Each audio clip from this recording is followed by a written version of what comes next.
नमस्कार दोस्तों। कहानी हम सब की में आप सबका प्यार भरा स्वागत है।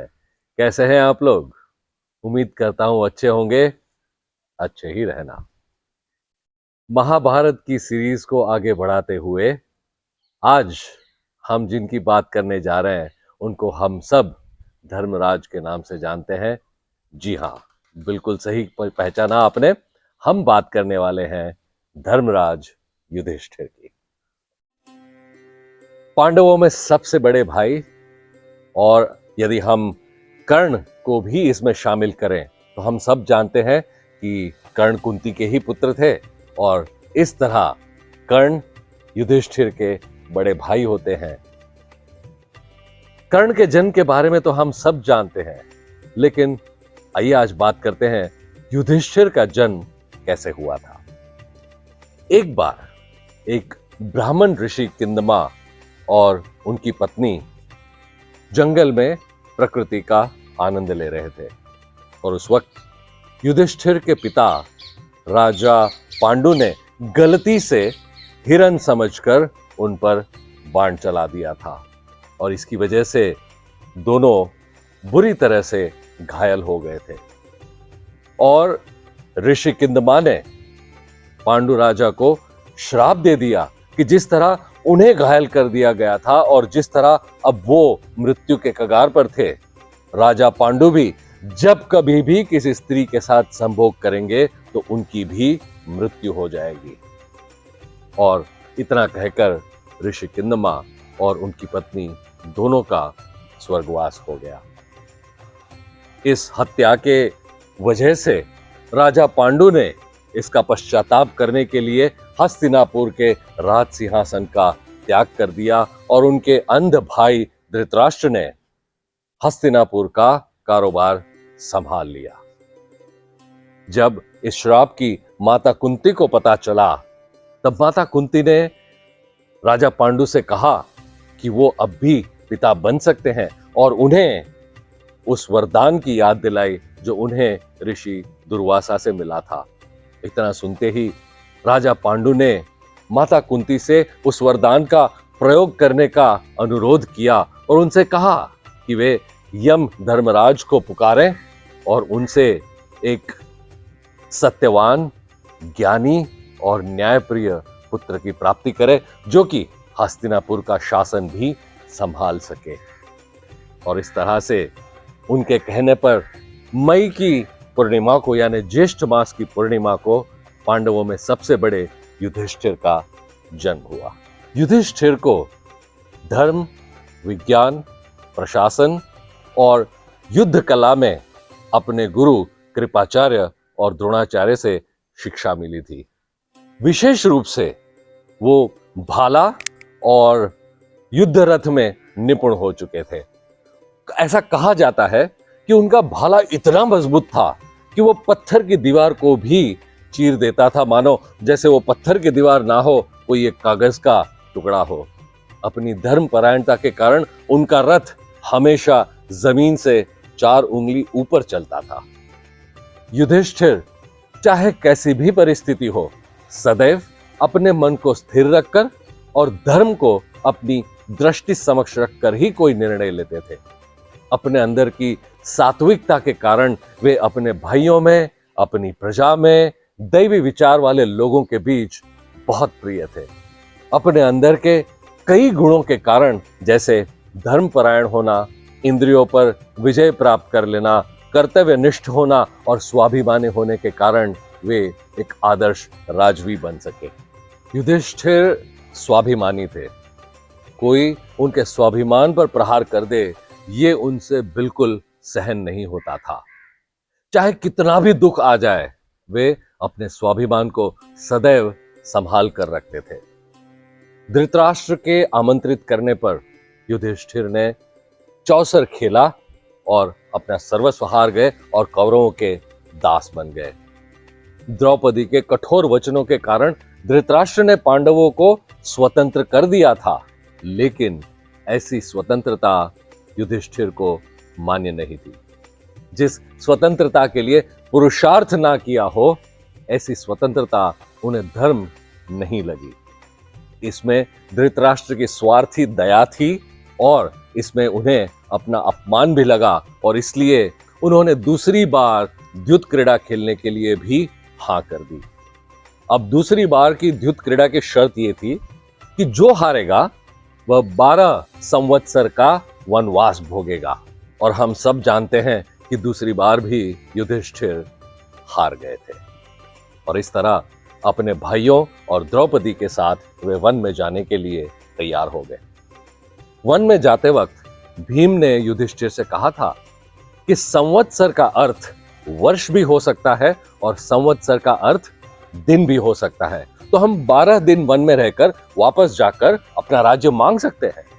लेकिन भीम की इस बात का विरोध करते हुए युधिष्ठिर ने भीम से कहा था कि जब मैंने दांव लगाया था तो मेरे मन में संवत्सर का अर्थ वर्ष ही था और मैं अपनी आत्मा के विरुद्ध जाकर 12 दिन वन में रहकर वापस जाने के लिए तैयार नहीं हूं।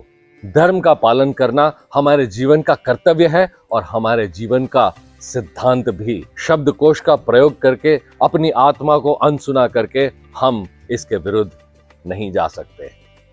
ऐसी थी युधिष्ठिर की जागृति। छोटी छोटी बातों में भी युधिष्ठिर जागृत रहते थे। युधिष्ठिर की न्याय की भावना उत्कृष्ट थी।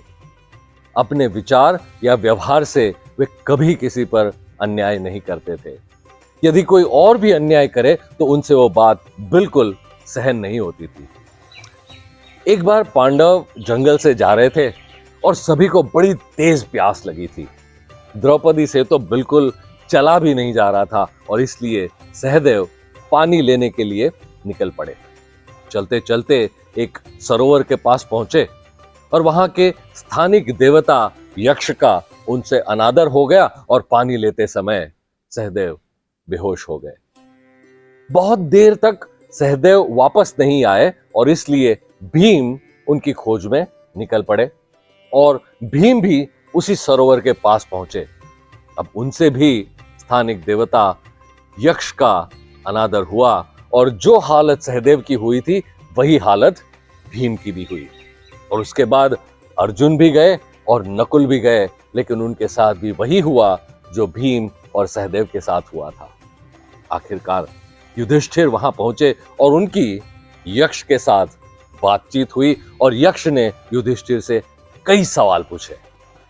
युधिष्ठिर ने यक्ष के हर सवाल का उचित जवाब दिया और इसकी वजह से यक्ष युधिष्ठिर से बहुत प्रसन्न हुए।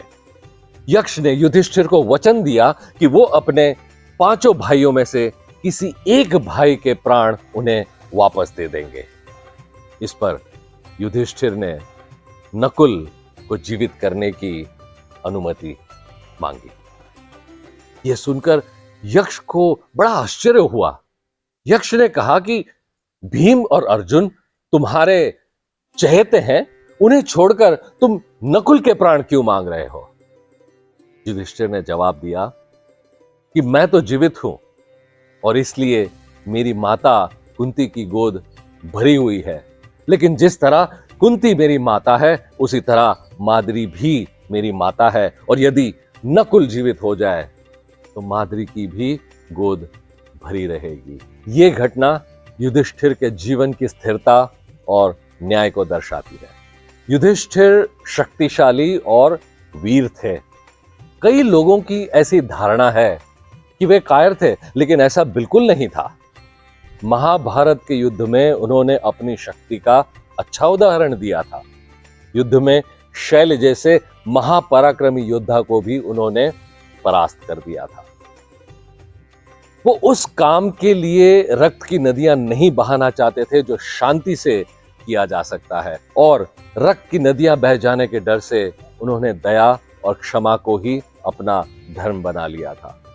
भगवान श्री कृष्ण जब विष्टि करने के लिए दुर्योधन के पास गए थे, तब युधिष्ठिर ने भगवान श्री कृष्ण से कहा था कि यदि वो आधा राज्य देने के लिए तैयार ना हो और 5 गांव लेने के लिए भी अगर तैयार हो जाए तो ले लेना।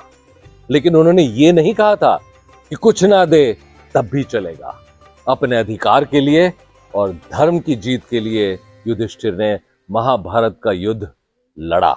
उनका धर्म नर्म था। जगत मात्र के धर्म के दो पक्ष होते हैं, एक नर्म और एक उग्र। समय आने पर युधिष्ठिर उग्र भी हो जाते थे। युधिष्ठिर भोले नहीं थे, उनका दिमाग बहुत तेज था। उनके अंदर गजब की युद्ध कौशलता थी। युद्ध के दांवपेच को बखूबी जानते थे। युद्ध के बीच या युद्ध के दरमियान वे अपने विरोधी पक्ष के महारथियों के पास जाते और उनके मन का अध्ययन करते थे। महाभारत के युद्ध से पहले भी अगली शाम को युधिष्ठिर अपने गुरुजन भीष्म और द्रोण के पास गए थे और उनका आशीर्वाद लिया था, और इस तरह शत्रु के मन को वहीं उन्होंने जीत लिया था। उनके साथ संवाद करते हुए उन्हें यह भी पता चला था कि ऐसे कई सारे महारथी जो कि कौरवों के पक्ष में थे, वे आपस में एक दूसरे से बैर रखते थे।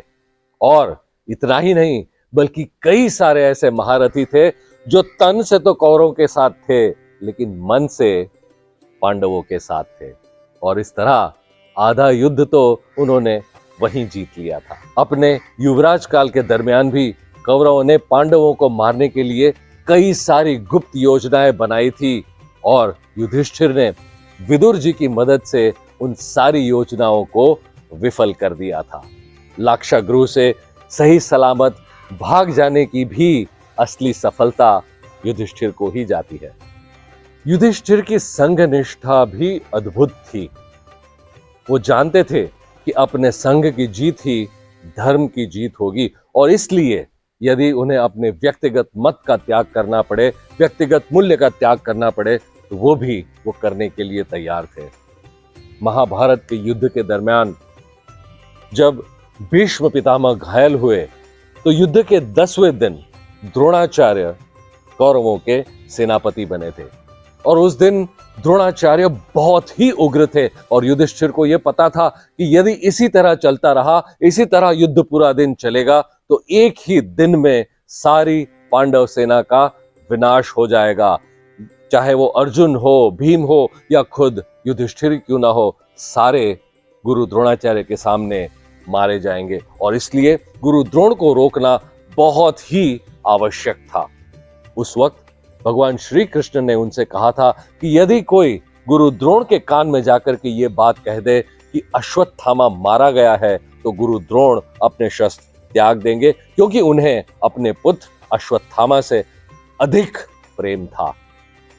तो इसलिए भीम ने युद्ध में एक अश्वत्थामा नाम के हाथी को मारा और जोर से चिल्लाया, अश्वत्थामा मारा गया, अश्वत्थामा मारा गया। और ये सुनते ही द्रोणाचार्य ढीले पड़ गए, लेकिन उन्हें भीम पर विश्वास नहीं था। इसलिए उन्होंने युधिष्ठिर से यह पूछा कि क्या यह बात सच है, क्या हुआ है। तब युधिष्ठिर ने कहा, अश्वत्थामा हतः। और फिर बहुत धीरे से उन्होंने कहा, नरोवा कुंजरोवा। और इतना सुनते ही द्रोणाचार्य ने अपने प्राण त्याग दिए। और इस तरह पांडवों में, पांडव सेना में एक नई शक्ति का संचार हुआ और कौरव हताश हुए। यदि ऐसा ना होता तो युधिष्ठिर जानते थे कि पांडव सेना इस युद्ध में हार जाती और इस तरह धर्म पर अधर्म की विजय हो जाती। तो अपनी संघ निष्ठा के कारण और धर्म परायण होने के कारण युधिष्ठिर ने असत्य भी बोला। युधिष्ठिर अपने मित्रों का साथ कभी नहीं छोड़ते थे। उनके लिए राज्य तो क्या, स्वर्ग भी छोड़ने के लिए युधिष्ठिर तैयार हो गए थे। अपने शासन का त्याग करने के बाद जब युधिष्ठिर हिमालय की ओर प्रस्थान कर रहे थे, तब उनके साथ भीम, अर्जुन, नकुल, सहदेव और द्रौपदी भी थे। और उसके साथ साथ एक कुत्ता भी उनके साथ चल रहा था। शिखर तक पहुंचने से पहले एक एक करके भीम, अर्जुन, नकुल, सहदेव और द्रौपदी ने उनका साथ छोड़ दिया था, लेकिन ये कुत्ता उनके साथ बिल्कुल चल रहा था और आखिर शिखर तक उनके साथ गया। शिखर पर पहुंचने के बाद जब इंद्रदेव आए थे विमान लेकर के युधिष्ठिर को स्वर्ग में ले जाने के लिए, तब युधिष्ठिर ने इंद्रदेव से कहा था कि मुझे तो आप स्वर्ग में ले जाओगे और स्वर्ग में जाना मेरा अधिकार भी है, लेकिन मेरे साथ साथ इस श्वान को भी आप स्वर्ग में ले जाए। और उनके मना करने के बाद युधिष्ठिर ने इंद्रदेव से कहा था कि इसने मेरा इतना साथ दिया है और इसके लिए यदि मुझे स्वर्ग का त्याग भी करना पड़े तो मैं तैयार हूं, क्योंकि यहां जो मुझे खुशी मिलेगी वो स्वर्ग में भी नहीं मिलेगी। और इस तरह हमने देखा कि युधिष्ठिर दृढ़ता, निश्चय, दया, सच्चाई इन सब के प्रतीक रहे हैं। इतने सारे गुणों से संपन्न युधिष्ठिर में भी कुछ उल्लेखनीय दोष थे। जैसे उन्होंने कभी ये सोचा ही नहीं कि इस विचित्र युग में, इस विचित्र जगत में जब तक आपद धर्म का पालन ना किया जाए तब तक शुद्ध धर्म का पालन नहीं हो सकता। यानी संकट समय में अपने आप को बचाने के लिए जिस धर्म का पालन करना चाहिए उसको किए बगैर धर्म का, शुद्ध धर्म का पालन नहीं हो सकता।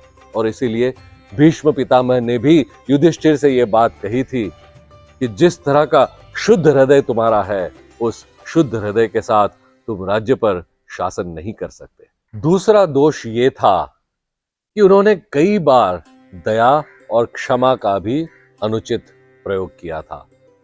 वे अक्सर अपराधी को क्षमा कर दिया करते थे। उनका यह मानना था कि अपराधी को क्षमा कर देने से व्यक्ति में परिवर्तन हो जाता है और वह एक अच्छा इंसान बन जाता है। सिंधु देश के राजा जयद्रथ ने अन्याय किया था और इसलिए भीम उन्हें पकड़कर धर्मराजा के पास लेकर के आए थे। अब उन्हें दंड देने के बजाय युधिष्ठिर ने उन्हें क्षमा कर दी और आगे चलकर महाभारत के युद्ध में जयद्रथ ही अभिमन्यु की मृत्यु का कारण भी बने। तीसरा दोष था, कई बार न्याय का भी उन्होंने अनुचित प्रयोग किया था।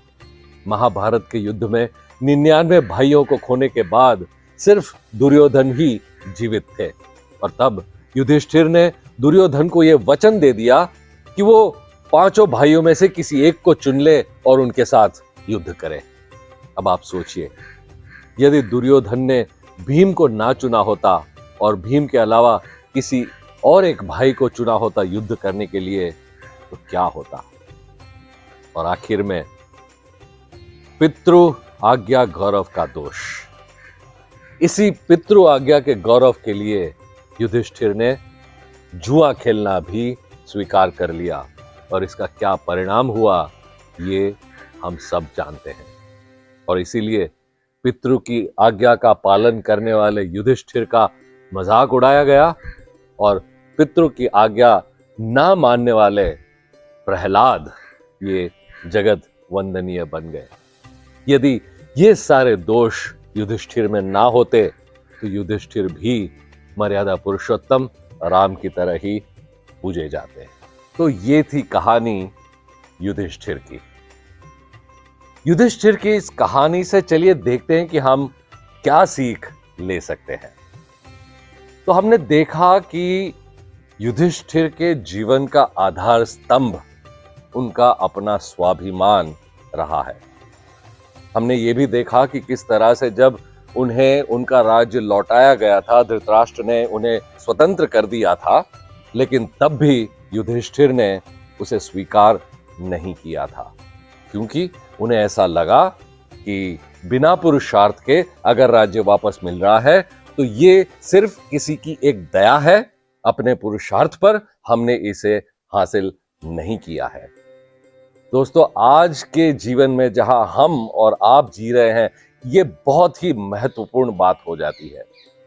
हमने कई लोगों को देखा होगा, जैसे जो लोग मेहनत करके कमाते हैं, जैसे लेबर होते हैं, कारीगर होते हैं, ये लोग जब कुछ काम करते हैं और मान लीजिए अपने काम का मेहनताना एक 500 रुपए बन रहा है और हम जब उन्हें 500 के बदले 600 या 700 रुपए दे देते हैं तो हमसे कहते हैं कि नहीं, मेरी मेहनत का पैसा जो है वो सिर्फ 500 रुपए है और मैं उतना ही लूंगा, उसके ऊपर मुझे 100 रुपए भी नहीं चाहिए। ये होता है स्वाभिमान। हम कई बार सफर पर जाते हैं और सफर पर हमारे साथ और कई लोग सफर कर रहे होते हैं और हमने देखा होगा कि कुछ बच्चे होते हैं जिनको हम चॉकलेट ऑफर करते हैं, कोई फॉरेन कंपनी की चॉकलेट जो शायद उस बच्चे ने कभी खाई ना हो, हम ऑफर करते हैं, लेकिन उस वक्त भी बच्चा अपनी माता या अपने पिता के सामने देखता है और उस चॉकलेट को ग्रहण नहीं करता, इसका क्या मतलब है? ये उस बच्चे का स्वाभिमान ही है जो ये कहता है कि मुफ्त में मिली हुई चीज या दया से मिली हुई चीज मैं नहीं लूंगा। ये उस बच्चे के संस्कार है। दोस्तों, हमने ये भी देखा होगा कि कई बार लोग एक शॉर्टकट लाइफ में अपना लेते हैं या एक आसान सा तरीका अपने जीवन को जीने का अपना लेते हैं। देखिए, पैसों की जरूरत आज हर इंसान को है, लेकिन किस तरह से हम ये पैसा कमाएं? कुछ लोगों की आदत बन जाती है कि यहां से उधार ले लो, वहां से उधार ले लो। देखिए, लोन हम सब लेते हैं, मजबूरीवश ले लेते हैं, लेकिन सोचने वाली बात यह है कि क्या हम लोन लेकर के उसे ईमानदारी से वापस चुकता करते हैं, वो भी ब्याज के साथ या नहीं? या हमारी जो मानसिकता है, क्या वो ये है कि हम यहां से लेकर किसी और को दे दें, फिर उसे चुकाने का वक्त है तो कहीं और से लेकर इनको दे दें, एक खड्डा बुझाने के लिए दूसरा खड्डा? ये सारी बातें जब होती है तो कहीं ना कहीं हमारे स्वाभिमान पर धक्का पहुंचता है, और जरूर पहुंचता है। आज शायद हमें ये लग सकता है कि नहीं, मैं तो बहुत बढ़िया काम कर रहा हूं, लेकिन बिलीव मी, हम दूसरों की नजरों से तो जरूर गिर जाते हैं, लेकिन एक दिन ऐसा भी आएगा जब हम खुद अपनी ही नजरों से गिर जाएंगे। तो ये स्वाभिमान हमारे लिए बहुत जरूरी है। हमें ये हमेशा हमारे ध्यान में रखना है कि जिसके लिए मैंने पुरुषार्थ नहीं किया वो चीज मेरी नहीं है, और मैं मुफ्त की चीजें जीवन में कभी भी नहीं लूंगा। युधिष्ठिर के जीवन का एक और सिद्धांत था, और वो सिद्धांत ये था कि वे कभी भी अपनी आत्मा की आवाज को अनसुना नहीं करते थे। हमने देखा कि जब जंगल में जा रहे थे तब भीम ने युधिष्ठिर से कहा था कि संवत्सर का मतलब तो 12 दिन भी होता है, तो 12 दिन जंगल में रहकर हम वापस जा सकते हैं। लेकिन उस बात का युधिष्ठिर ने विरोध किया था और उनसे कहा था कि जब मैंने दाव लगाया तो मेरे मन में संवत्सर का अर्थ वर्ष ही था, और इसलिए हम 12 वर्ष का वनवास ही भोगेंगे।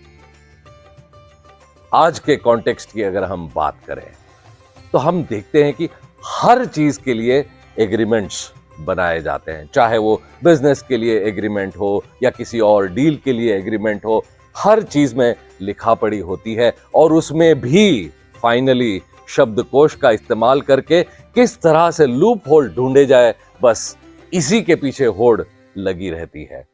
हमने तो यहां तक सुना है कि शादी से पहले भी प्री नप्चुअल एग्रीमेंट होता है, और जिसमें ये लिखा जाता है कि दोनों में से हस्बैंड वाइफ की क्या रिस्पॉन्सिबिलिटीज रहेगी, और कल को अगर अलग होना पड़े तो किसके हिस्से क्या आएगा।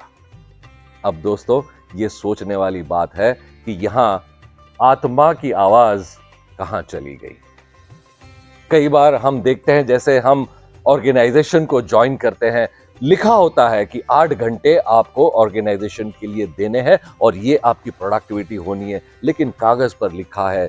मेरा मन, मेरी आत्मा तो यही कह रही है कि बस 8 घंटे तो लिखा हुआ है, मैं 4 घंटे काम करूंगा, 1 घंटा लंच करूंगा, ब्रेक्स लूंगा, चाय पीऊंगा, थोड़ा चिट चैट करूंगा।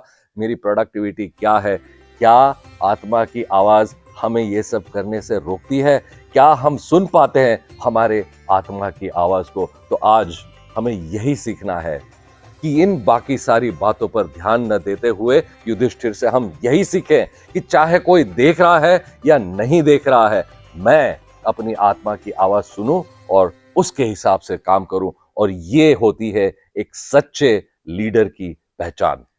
युधिष्ठिर ने हमें सिखाया कि जीवन में निर्णय यानी डिसीजन किस तरह लिया जा सकता है। आपको याद होगा जब युधिष्ठिर की यक्ष से बातचीत हुई और युधिष्ठिर ने निर्णय लिया कि नकुल का जीवन मांगेंगे, ना कि अर्जुन का या भीम का। 2 बातें सामने आई। एक तो ये कि डिसीजन लेते वक्त मन का या बुद्धि का स्थिर होना बहुत जरूरी है, और दूसरी बात, डिसीजन लेते वक्त धर्म को नजर समक्ष रखना बहुत आवश्यक है। ऐसा कहा जाता है कि अति खुशी में किया हुआ वादा या अति क्रोध में किया हुआ कोई इरादा ये भयंकर साबित हो सकते हैं। तो हमें चाहिए कि डिसीजन लेते वक्त हम अपनी बुद्धि, अपने मन को शांत रखें और फिर किसी निर्णय पर पहुंचे। दूसरी बात आती है धर्म की। तो यहां जब हम धर्म की बात कर रहे हैं तो हम किसी संप्रदाय या किसी रिलीजन की बात बिल्कुल भी नहीं कर रहे हैं, लेकिन हम जीवन में अलग अलग भूमिकाएं अदा करते हैं। जैसे मैं एक बेटा या एक बेटी हो सकता हूं, या मैं एक पति या पत्नी हो सकता हूं, मैं एक पुत्र हो सकता हूं, पुत्री हो सकता हूं, या मैं किसी ऑर्गेनाइजेशन का एम्प्लॉय हो सकता हूं। तो जिस भी भूमिका में मैं कोई निर्णय ले रहा हूं, मैं ये सोचूं कि इस भूमिका में मेरा धर्म क्या बनता है, मेरी रिस्पॉन्सिबिलिटी, मेरी ड्यूटी क्या बनती है। उस धर्म को अपने नजर समक्ष रखकर, बड़े पिक्चर को ध्यान में रखते हुए मैं कोई डिसीजन लूं और अपने सेल्फिश इंटरेस्ट को बिल्कुल कम रखूं। हमेशा हम देखते हैं कि लोग ये कहते हैं कि इसमें मेरा क्या भला है, इसमें मुझे क्या फायदा है। तो ये जो मेरा फायदा है ना, इसको बाहर निकालकर धर्म को समक्ष रखकर अगर हम निर्णय लेंगे तो हम सदैव सही निर्णय कर पाएंगे। युधिष्ठिर ने नेतृत्व को लेकर यानी लीडरशिप के बारे में हमें एक बहुत ही जबरदस्त पाठ पढ़ाया है, और वो ये कि युधिष्ठिर का धर्म नरम जरूर था, लेकिन जरूरत पड़ने पर युधिष्ठिर उग्र होना भी जानते थे। विष्टि के लिए बिल्कुल तैयार थे, आधा राज्य नहीं 5 गांव मिल जाए तब भी तैयार थे, लेकिन यदि ना मिले तो युद्ध के लिए भी युधिष्ठिर तैयार थे। इसका क्या मतलब है दोस्तों? मतलब यही है, देखिए आज हम देखते हैं कि कहीं कोई मनमुटाव हो जाए, कहीं कोई डिसएग्रीमेंट हो जाए, तो शुरू से ही पता नहीं क्यों लेकिन एक युद्ध भूमि खड़ी हो जाती है, तुरंत से लड़ाई शुरू हो जाती है। मैं कुछ बोलने लगता हूं, मैं कुछ कह देता हूं और तुरंत जैसे हम कहते हैं ना, तलवार निकालकर शुरू हो जाते हैं।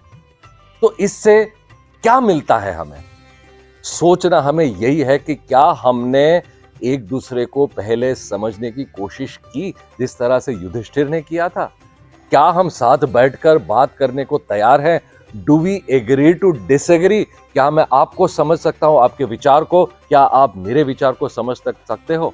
और अगर इतना करने पर भी जब कोई हल नहीं निकलता और धर्म यह कहता है कि मुझे युद्ध करना चाहिए, तब मैं जाकर के अपनी पावर, पोजीशन, अथॉरिटी का इस्तेमाल करूं, ना कि शुरू से ही अपनी पावर, पोजीशन लेकर के आपके ऊपर हावी हो जाऊं। आज हम देखें, परिवार में भी ये होता है, ऑर्गेनाइजेशन में भी ये होता है। किसी ने मान लो छुट्टी ले ली, तो चलिए हम देखते हैं, पूछ लेते हैं कि जब क्यों छुट्टी ले ली, तो चलिए कोई घर में बीमार था तो इसलिए छुट्टी ले ली, अच्छी बात है। दूसरी बार छुट्टी ले ली, फिर पूछा, फिर कोई कारण ऐसा है कि जो कि जेन्युइन है, हमने कहा ठीक है। लेकिन जब बार बार ये होता है और हमें ये समझ में आता है कि मैं, जो मेरी नर्मता है, उसको मेरी वीकनेस अगर समझा जा रहा है, तो मुझे उग्र रूप धारण करना भी आवश्यक है। I should be able to take that stand against something जिसको हम अधर्म या अधार्मिक काम कहते हैं। एक और नेतृत्व की बात जो युधिष्ठिर ने सिखाई, वो ये थी कि किस तरह से रणनीति बनाई जाए, जैसे हम आज के कॉन्टेक्स्ट में स्ट्रैटेजी कहते हैं। हमने देखा किस तरह से युधिष्ठिर अपनी रणनीति बनाते थे और जाते थे, और जो उनके विपक्ष में होते थे उनकी जो मानसिक स्थिति है या किस तरह से वो सोचते हैं, उनका वो जाकर के अध्ययन करते थे ताकि अपने आप को प्रिपेयर कर सकें। हमने ये भी देखा कि महाभारत से पहले वो गए थे गुरु द्रोणाचार्य और भीष्म पितामह के आशीर्वाद लेने, और आधा युद्ध वहीं जीत लिया था, और ये भी पता कर लिया था कि क्या मनस्थिति है कौरवों के पक्ष में जो महारथी थे उनकी, और इस तरह से उन्होंने अपनी रणनीति बनाई ताकि वो उन पर विजय प्राप्त कर सके। तो आज के कॉन्टेक्स्ट में अगर हम बात करें तो हमारे लिए भी ये जानना बहुत जरूरी हो जाता है कि हमारी कंपटीशन क्या कर रही है, इस जगत में क्या चल रहा है, हमें उस बात का पता होना चाहिए। कौन किस तरह की रणनीति बना रहा है, किसकी क्या वीकनेस है, किसके क्या स्ट्रेंथ है, जिसे हम आज के जमाने में स्वॉट एनालिसिस कहते हैं। ये स्वॉट एनालिसिस करना हमारे लिए बहुत जरूरी हो जाता है, चाहे वो ऑर्गेनाइजेशन के लिए करूं या चाहे वो मैं अपनी पर्सनल लाइफ के लिए करूं, लेकिन ये समझना मेरे लिए बहुत जरूरी हो जाता है ताकि मैं औरों पर विजय प्राप्त कर सकूं। ये जो स्वॉट हम कहते हैं, क्या मतलब है इसका? स्वॉट का मतलब यही है स्ट्रेंथ, वीकनेस, अपॉर्चुनिटीज और थ्रेट। स्ट्रेंथ यानी मेरी स्ट्रेंथ क्या है, मेरे अंदर की स्ट्रेंथ क्या है, या मेरे ऑर्गेनाइजेशन की स्ट्रेंथ क्या है। वीकनेस, मेरे अंदर की क्या वीकनेस है, या मेरे जो ऑपोजिशन है उनमें क्या वीकनेस है, इस बात का पता लगाना। क्या अपॉर्चुनिटीज आज मार्केट में अवेलेबल है, कहां मैं अपने प्रोडक्ट या अपनी ऑर्गेनाइजेशन की जो स्ट्रेंथ है उसको रख सकता हूं, या क्या थ्रेट्स है जो मेरे पास नहीं है, जो कंपटीशन के पास है, जिसकी वजह से मैं शायद इस बिजनेस से बाहर भी हो सकता हूं। क्या थ्रेट्स है? तो इन सारी बातों का पता करना हमारे लिए बेहद जरूरी हो जाता है, तभी हम मार्केट में कॉम्पिटिटिव रह पाएंगे। हमने देखा कि युधिष्ठिर की संघ भावना उत्कृष्ट थी। संघ की जीत के लिए युधिष्ठिर ने अपने मूल्य का भी त्याग कर दिया, जहां उन्होंने गुरु द्रोणाचार्य से असत्य भी कहा। क्यों? क्योंकि संघ की जीत के लिए वो जरूरी था। दोस्तों, आज हम देखते हैं कि कई बार परिवार अलग हो जाते हैं। एक भाई का दूसरे भाई से झगड़ा हो जाता है और जिसकी वजह से एक दूसरे का मुंह तक देखना पसंद नहीं करते, लेकिन ये भूल जाते हैं कि जो हम कर रहे हैं या हमारी जो बिलीफ है या मेरा जो विचार है, इसकी वजह से पूरा परिवार दुखी हो रहा है, बच्चे दुखी हो रहे हैं, माँ बाप दुखी हो रहे हैं और परिवार जैसे बट जाता है। पिता एक जगह रहते हैं, माता एक जगह रहती है, लेकिन मैं अपनी बिलीफ सिस्टम से या मेरे मूल्य से बिल्कुल हिलता नहीं हूं। इसमें नुकसान परिवार का होता है। युधिष्ठिर हमें यही सिखाते हैं कि जब हम एक लार्जर पिक्चर देखते हैं, जब हम परिवार की खुशी को देखते हैं, तो क्या हम अपने व्यक्तिगत मूल्यों को त्याग नहीं सकते, जिसकी वजह से पूरा परिवार सुखी रह सके, एक साथ प्रेम से मिलकर रह सके। दोस्तों, अभी तक हमने युधिष्ठिर के गुणों से सीखने की कोशिश की, लेकिन जैसे हमने देखा कि युधिष्ठिर में कुछ दोष भी उभर कर सामने आए थे। जब भी हम कुछ बातों को सीखने की कोशिश करते हैं, तो हमें देश, काल और पात्र का भी ध्यान रखना बहुत जरूरी है। जब महाभारत हुआ था, तो हम जानते हैं कि वो द्वापर युग का अंत था और कलयुग की शुरुआत थी। कुछ गुण जो शायद सतयुग में बहुत महत्वपूर्ण थे, वही गुण द्वापर युग के अंत में या कलयुग में एक दोष भी बन सकते हैं, और हमें उस बात को ध्यान में रखना और उनसे सीखना बहुत आवश्यक है। जैसे युधिष्ठिर में एक जो दोष उभर कर सामने आया, वो ये था कि वो हमेशा अपने शुद्ध धर्म का पालन करना चाहते थे, और इसी वजह से भीष्म पितामह ने भी युधिष्ठिर से यह कहा था कि इतना शुद्ध हृदय लेकर आप शासन नहीं कर सकते। दोस्तों, आज जिस युग में हम जी रहे हैं, हम शायद बहुत ही शुद्ध हृदय देकर और शुद्ध हृदय रखकर काम करते हैं, और हमें यह लगता है कि नहीं, सारे लोग जिनसे मैं डील कर रहा हूं सभी लोग बहुत अच्छे हैं, लेकिन ऐसा कोई जरूरी नहीं है। हमें लोगों की पहचान होनी चाहिए, और यदि कोई मेरे इस शुद्ध हृदय को मेरी वीकनेस समझकर अगर कुछ गलत काम कर रहा है, तो मुझे अपनी उंगली भी टेढ़ी करना आना चाहिए। और यही भगवान श्री कृष्ण ने भी सिखाया कि इस तरह से जैसे के साथ तैसा बर्ताव करना भी आज के युग में जरूरी हो जाता है। युधिष्ठिर ने दया और क्षमा का भी अनुचित प्रयोग किया है, ऐसा प्रतीत होता है। देखिए, दया और क्षमा ये दैवी गुण है और ये हम में बिल्कुल होने चाहिए, लेकिन इसका प्रयोग कब करना है, कहां करना है, किसके साथ करना है, इसका विचार करना भी उतना ही आवश्यक है। कई बार देखिए, कोई अपराधी होता है जिसे हम हर बार क्षमा कर देते हैं, तो हम उस अपराधी की अपराध करने की भावना को और बढ़ावा देते हैं, क्योंकि उसे यह लगता है कि क्षमा तो मिल ही जाएगी, अपराध करने में क्या प्रॉब्लम है। तो दोस्तों, यह समझना हमारे लिए जरूरी है कि हम कहां दया रखते हैं, किसको हम क्षमा करते हैं, वरना जिस तरह युधिष्ठिर के साथ हुआ कि उन्होंने जयद्रथ को क्षमा कर दी थी और आगे चलकर अभिमन्यु की मृत्यु का कारण भी जयद्रथ ही बने थे।